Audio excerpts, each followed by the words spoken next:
Alors pourquoi cette annonce de Donald Trump intervient maintenant? Nous avons posé la question tout à l'heure à Ofer Bronstein, président du Forum pour la paix et la réconciliation au Proche-Orient. Regardez. N'oublions pas que cette annonce a été faite surtout pour sa base électorale à lui, qui sont les 60 millions d'évangélistes américains, qui sont des fondamentalistes extrémistes chrétiens américains, qui sont la base électorale de Donald Trump, et qui, eux, croient que quand Jérusalem sera unifiée et occupée par tous les juifs de la terre, Jésus-Christ va ressusciter. Donc il l'a fait pour des raisons de politique intérieure, mais il a disqualifié les Américains comme étant un médiateur équitable dans ce processus de paix. C'était eux qui étaient les acteurs principaux ces dernières années.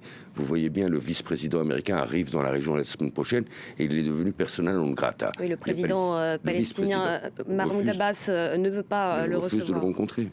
Alors, qu'en pense justement de cette décision de Donald Trump? Qu'en pense concrètement la société israélienne? Est-ce que globalement, elle soutient cette annonce américaine?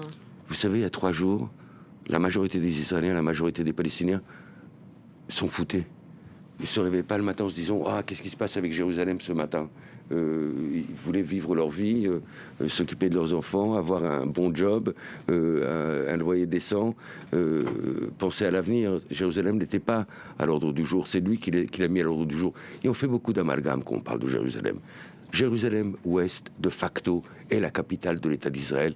Elle le sera toujours. Est-ce que vous savez si un chef d'État, ces 40 dernières années, est arrivé en Israël sans aller à Jérusalem rencontrer ses homologues israéliens, sans aller au Parlement israélien qui se trouve à Jérusalem? Exactement, non. toutes les institutions sont à Jérusalem, de facto Jérusalem-Ouest. Ce que le président Macron peut faire demain, et ça a été fait par les Russes il n'y a pas longtemps, par les Tchèques il y a quelques jours, c'est de dire au Premier ministre Netanyahu qu'il va rencontrer demain, la France va reconnaître Jérusalem-Ouest comme étant la capitale d'Israël.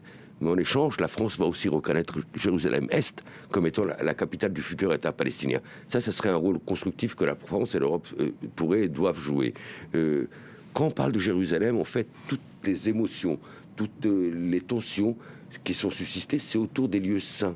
C'est autour de quelques centaines de mètres carrés qui sont même pas de la taille de la moitié d'un arrondissement à Paris, où se trouve le mur de lamentation qui est saint pour les juifs, le dôme du rocher qui est saint pour les musulmans, et l'église où apparemment Jésus a été enterré, qui est importante pour le christianisme.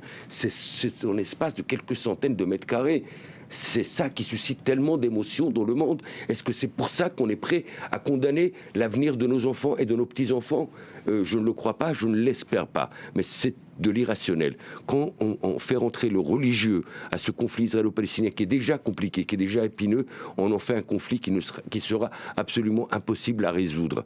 Ce qu'il faut aujourd'hui, c'est revenir à la raison, revenir à la sagesse, remettre les choses au clair. Et ça, c'est un rôle que l'Europe et la France en particulier peuvent jouer, parce que les Américains se sont disqualifiés.